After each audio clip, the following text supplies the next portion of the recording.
할렐루야. 이번 주도 말씀 방앗간을 찾아오신 여러분들을 예수님의 이름으로 환영하고 축복합니다. 오늘 같이 은혜 받으실 하나님의 말씀은 창세기 39장 1절로 3절까지의 말씀입니다. 말씀 읽도록 하겠습니다. 요셉이 이끌려 애굽에 내려가매 바로의 신하 친위대장 애굽 사람 보디발이 그를 그리로 데려간 이스마엘 사람의 손에서 요셉을 산이라. 여호와께서 요셉과 함께 하심으로 그가 형통한 자가 되어 그의 주인 애굽 사람의 집에 있으니 그의 주인이 여호와께서 그와 함께 하심을 보며 또 여호와께서 그의 범사에 형통하게 하심을 보았더라. 아멘. 할렐루야. 오늘은 창세기 39장 1절로 3절까지의 말씀을 가지고 함께 하심이 복입니다 라는 제목으로 같이 은혜 나누도록 하겠습니다. 교회 다니는 부모님들이 내 자녀가 닮았으면 하는 성경 인물들이 있습니다. 그 중에서 우리는 요셉 그리고 다니엘을 꼽을 때가 참으로 많이 있죠. 왜 요셉과 다니엘을 닮기 원하십니까? 라고 여쭈어보면은 믿음으로 자랐고 또 큰 인물이 되었기 때문에 내 자녀가 요셉 또는 다니엘처럼 되길 원합니다. 라고 말씀을 하십니다. 여러분, 요셉과 다니엘 하면 무엇이 생각나십니까? 많은 이미지들이 있겠지만 둘 다 큰 나라의 총리, 높은 자리에 올랐다는 것을 우리는 생각하게 되어집니다. 젊은 나이에 큰 나라의 총리가 되었다는 것이죠. 요셉은 애굽, 지금으로 말하면은 이집트의 나라는 총리였습니다. 다니엘은 메대와 바사의 총리, 지금으로 말하자면 페르시아 왕국의 총리였죠. 젊을 때에 총리가 된 것도 그렇고 세 번이나 왕이 바뀔 동안 총리를 지낸 최장수 총리로서의 다니엘. 그렇기 때문에 교회 다니는 부모님들은요, 내 자녀가 꿈의 사람 요셉처럼 또는 다니엘처럼 되기를 기도하고 바라는 부모님들이 참으로 많으십니다. 그런데 막상 요셉 또 다니엘을 성경 공부를 하다 보면은요, 요셉이 겪은 고난 그리고 다니엘이 겪은 역경들에 대해서 나누게 되어지죠.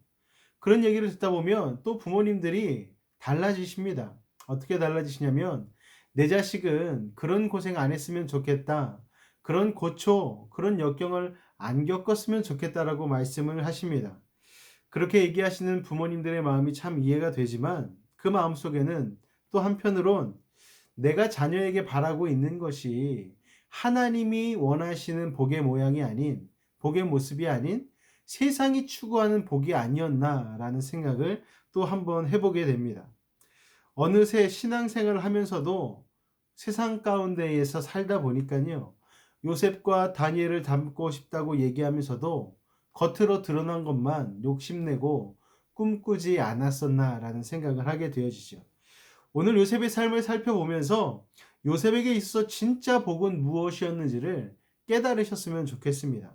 그리고 이를 통하여서 우리가 진정 바라고 살아야 되는 복이 어떤 것인지, 무엇인지를 알아가는 시간 되시기를 예수님의 이름으로 부탁을 드리겠습니다. 창세기 37장 2절 말씀을 먼저 보도록 하겠습니다. 2절의 앞부분에 보니까요, 이렇게 말씀하고 있지요. 요셉이 17세의 소년으로서 라고 말씀하고 있습니다. 요셉은요, 17세 이전의 삶은 기록되어져 있지 않습니다. 다만 알 수 있는 것은 요셉이 아버지 야곱의 사랑을 무척이나 많이 받았다라는 것입니다. 37장 3절에 보니까 이렇게 기록하고 있죠. 요셉은 노년에 얻은 아들이므로 이스라엘이 여러 아들들보다 그를 더 사랑하므로 그를 위하여 채색 옷을 지었더니 아멘. 너무나 사랑하는 아들에게 좋은 옷을 입혔습니다.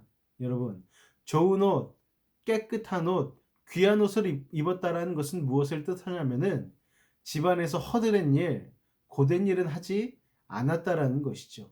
그런 옷을 입기 위해서는 그런 고된 일, 허드렛 일을 할 수가 없었다라는 것입니다. 야곱이 너무나 사랑했던 아내 누군지 아시죠, 여러분? 네, 맞습니다. 라헬이 낳은 아들 요셉이었기 때문에 야곱은요, 요셉에게 정말 해줄 수 있는 모든 것을 아마 다 해주고 싶었을 것입니다. 애정이 특별했기 때문에 그렇죠. 그런데 그 사랑이 너무나 과도한 나머지 요셉의 다른 형제들로부터 미움받게 되는, 질투하게 되는 그 씨앗이 되고 말아버립니다. 과도한 야곱의 편애로 인하여서 형제들이 시기하고 질투하게 되었다는 것입니다. 37장 4절과 5절 말씀에 보면 이렇게 말씀하고 있지요. 그의 형들이 아버지가 형들보다 그를 더 사랑함을 보고 그를 미워하여 그에게 편안하게 말할 수 없었더라. 아버지의 사랑이 얼마나 지극했는지 아버지가 요셉을 너무나 사랑한다는 것을 알았기 때문에 그 요셉에게 형들이 형들로서 편하게 말할 수도 있는데도 불구하고 말하지 못했다라는 거예요. 그리고 5절에 보니까 요셉이 꿈을 꾸고 자기 형들에게 말하며 그들이 그를 더욱 미워하였더라. 꿈 내용을 보니까는요, 형들이 요셉을 미워할 수밖에 없었을 것 같습니다. 두 가지 꿈 내용을 이야기하고 있는데요. 첫 번째 꿈은 요셉이 밭에서 곡식단을 묶었습니다. 그런데 형들이 묶어놓은 곡식단들이 오더니 요셉의 곡식단에게 90도로 절을 하는 거예요. 두 번째 꿈은 이와 비슷한 꿈입니다. 해와 달과 11별이 요셉에게 와서 절을 했다라는 거예요. 현실에서도 요셉에게 함부로 하지 못해서 참 답답했는데 형들은요, 요셉에게 그런 꿈까지 듣고 나니까 마음에 화가 부릴 듯 일어났던 것 같습니다. 그리고 그 마음은 결국 죽이고 싶은 살인의 마음에 이르게 되어지죠. 그래서 요셉은요, 결국 형들에 의해서 구덩이에 갇히게 되어집니다. 요셉을 야곱 아버지가요, 형들에게 심부름을 보냈지요. 80km나 떨어진 세김이라는 곳에 가서 형들이 어떻게 양들을 잘 치고 있는지 한번 살펴보고 와라. 이런 심부름을 아들 요셉에게 하게 되어집니다. 요셉은요, 아버지의 말씀 따라 80km나 떨어졌지만 형들을 찾아서 세겜이라는 곳으로 가게 되어집니다. 그런데 세겜이라는 곳에 도착했는데 형들이 없는 거예요. 그래서 물어물어 도단이란 곳 20km 정도 더 나아간 도단이란 곳에 이르러서 형들을 만나게 되어집니다.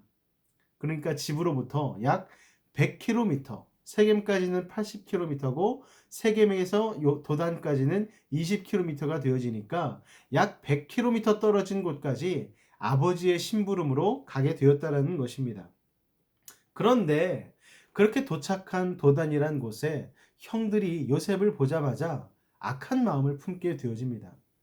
기회라는 것이죠. 100km나 떨어진 이곳에서 아버지 야곱 몰래 아들 요셉을 죽이기로 형들이 결심을 한 것입니다. 요셉이 다가오자 그를 결박해 버렸습니다. 그리고 귀하다고 생각했던 아버지가 입혀준 그 채색 옷을 벗겨버리고 맙니다. 그리고 요셉을 구덩이에 가둬버리고 말죠. 여러분, 요셉이 다가오고 그를 구덩이에 넣어버리고 그리고서 죽이려고 하는데 참으로 다행인 것은 맏형인 르우벤은 요셉을 죽이기를 원하지 않았습니다. 그래서 살려주고자 하여서 그 형들에게 말리게 되어졌고 그로 인하여서 곧바로 죽이지 않고 구덩이에 갇히게 된 것이죠. 자, 여러분 보십시오.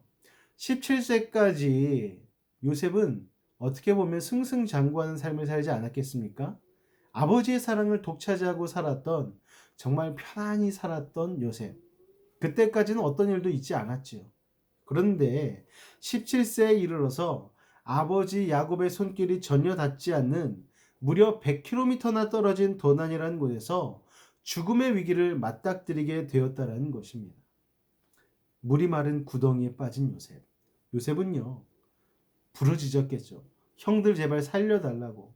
내가 뭘 잘못했는지 모르겠지만 형들 나를 좀 살려달라고 엄청나게 형들에게 부탁하고 부르짖었을 것입니다. 그동안의 일들이 문득문득 생각날 때면 형 혹시 이거 내가 잘못한 거였어? 이것 때문에 나에게 화가 난 거야? 라고 얘기를 하면서 형들에게 용서를 구했겠지. 그리고 소리소리 지르며 형들에게 제발 나 좀 살려달라고, 앞으로는 형들에게 잘할 거라고 이야기했을 것입니다. 하다 안 돼서 그 멀리 떨어져 있는 아버지 야곱의 이름도 불러보지 않았겠습니까? 그러나 아무리 야곱이 부르짖어도 100km나 떨어진 곳에 있는 아버지 야곱이 들을 수는 없었을 것입니다.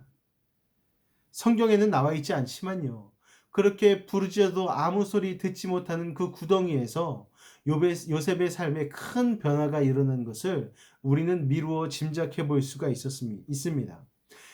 창세기 39장, 오늘 우리가 읽은 본문으로 넘어오게 되어지면은 애굽의 종으로 팔린 그 이후의 일이 나오게 되어집니다. 보디발의 집에 이르러 나오는 내용, 오늘 우리가 읽은 내용이죠.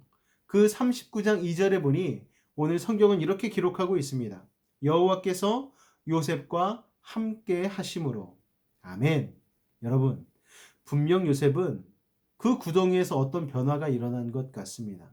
37장에 빠진 그 구덩이에서 어떤 변화가 일어났기 때문에 39장으로 갑자기 애굽의 종살이로 온 그 상황에서 2절에 이렇게 기록하고 있죠.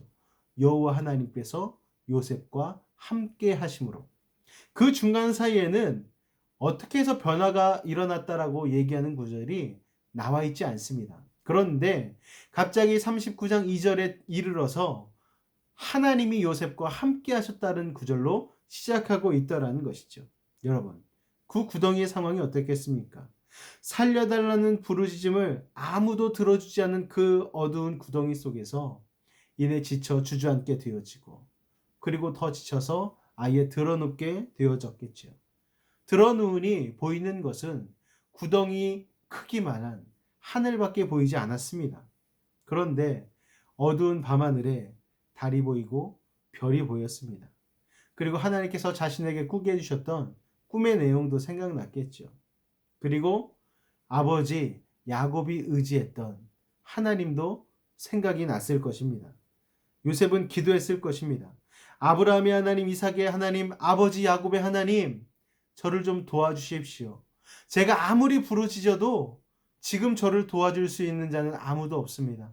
그러나 저는 기억하고 있습니다. 아버지 야곱이 위기에 빠졌을 때에, 돌베개에 누워 잠을 잘 때에 하나님께서 나타나셔서 아버지 야곱을 구원해 주시고 살려주셨던 것을 저는 알고 있습니다. 하나님, 아버지 야곱을 살리셨던 그 하나님, 나를 또 도와주십시오. 내가 주님 앞에 나의 삶을 맡기겠습니다. 이제 내가 아버지 야곱으로 인한 삶이 아닌 하나님을 내 삶으로 주인으로 삶은 그 삶, 내가 이제 살아보겠습니다. 라고 여러분, 야곱이 하나님 앞에 기도하지 않았겠습니까? 말씀방앗간 여러분, 인생 위기, 최대의 위기에 다가선 이 요셉의 입술에서 하나님을 내 삶의 주인으로 삼겠다라는 그 놀라운 고백이 나올 수 있었던 것은 바로 이 구덩이라는 죽음의 고난이 요셉에게 눈을 뜨게 해주신 것이죠. 전까지는 아버지 야곱의 사랑으로 인하여서 뭐 하나 부족함 없이 살았던 이 요셉, 하나님이라고는 필요 없었겠죠. 그런데 절체절명의 상황에 이르자 하나님밖에 의지할 분이 없음을 깨닫게 된 요셉, 그로 인하여서 요셉은 하나님만 의지할 수밖에 없는 믿음이 생기게 되었다라는 것입니다. 17세에 이르러서야 제대로 된 믿음의 사람으로 눈뜨게 되었고, 그 순간부터 주님과 함께하는 삶을 살게 됩니다. 더군다나 요셉이 주님과 함께하는 이 삶은요, 요셉만 느낀 것이 아니었습니다. 주변의 사람들도 요셉이 여호와 하나님과 함께하심을 보았다라고 성경은 분명히 기록하고 있습니다. 오늘 본문 3절 말씀을 한번 보도록 하겠습니다. 그의 주인이 여호와께서 그와 함께하심을 보며 또 여호와께서 그의 범사에 형통하게 하심을 보았더라. 아멘.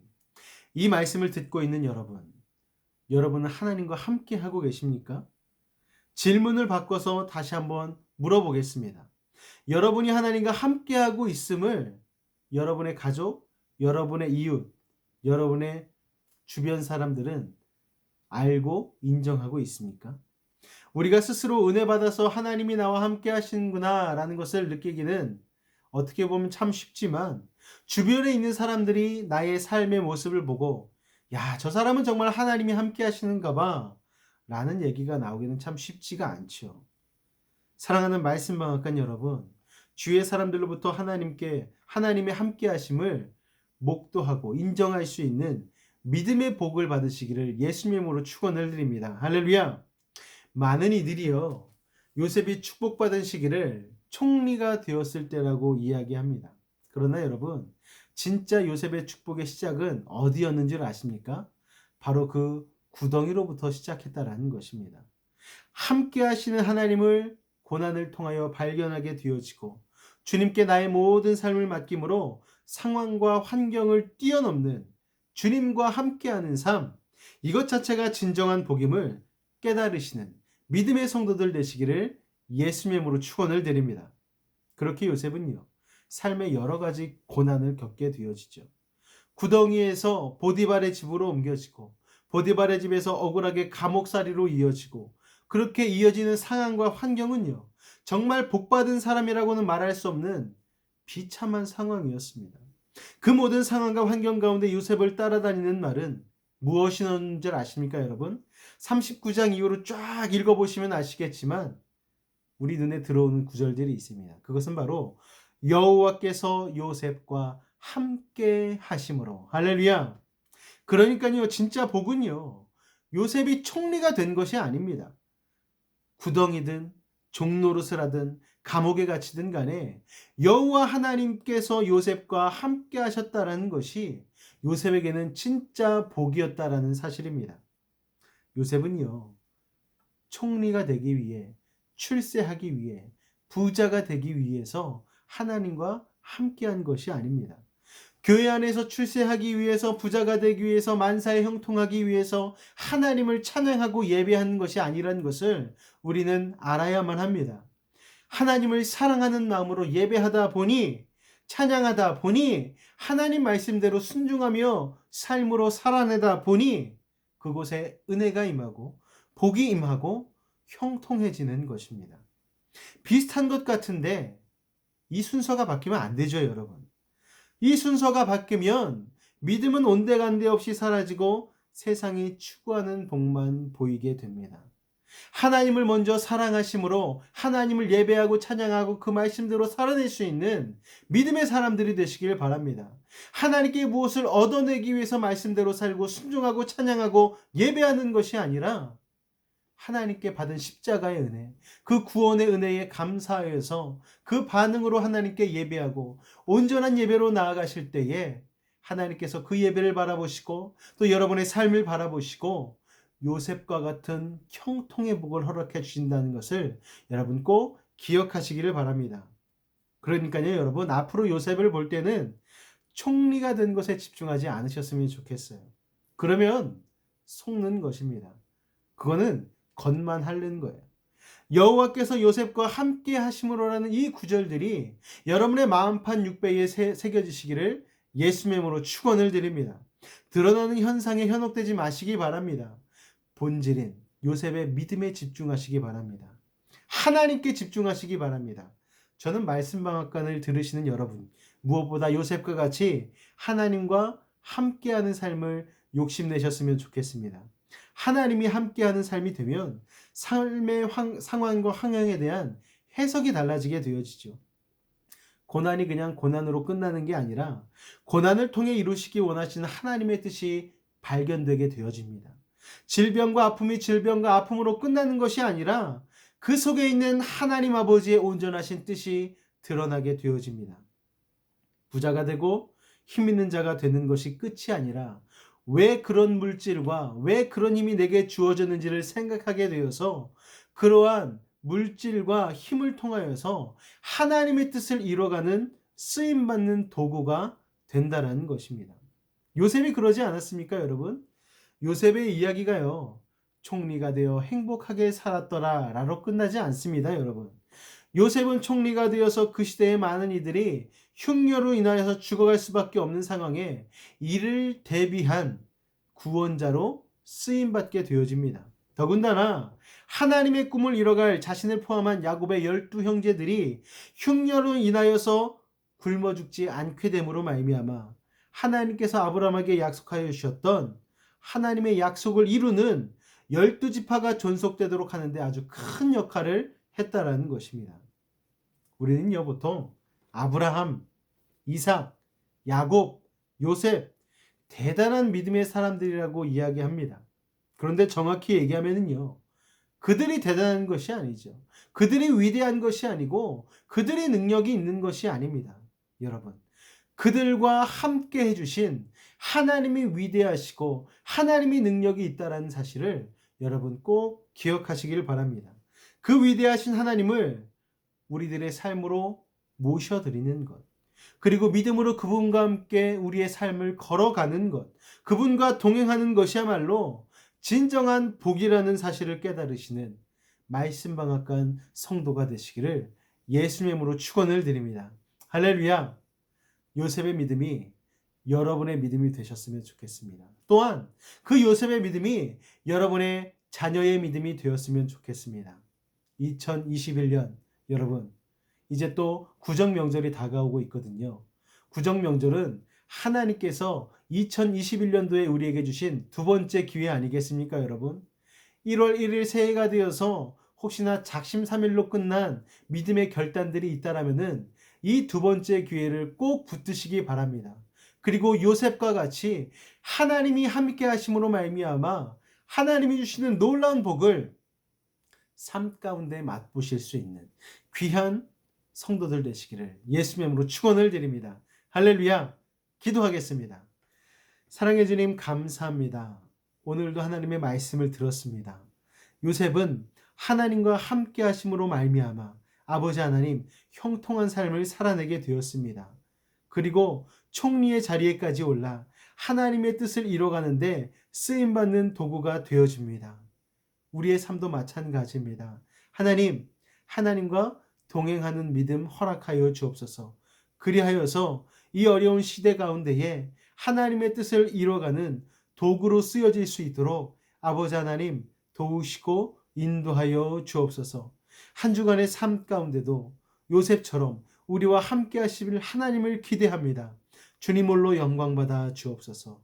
예수님의 이름으로 기도하옵나이다. 아멘. 할렐루야. 이번 한 주간도 주님 안에서 온전한 승리로 나아가시기를 예수님의 이름으로 축원을 드립니다. 다음 주에 뵙도록 하겠습니다. 할렐루야.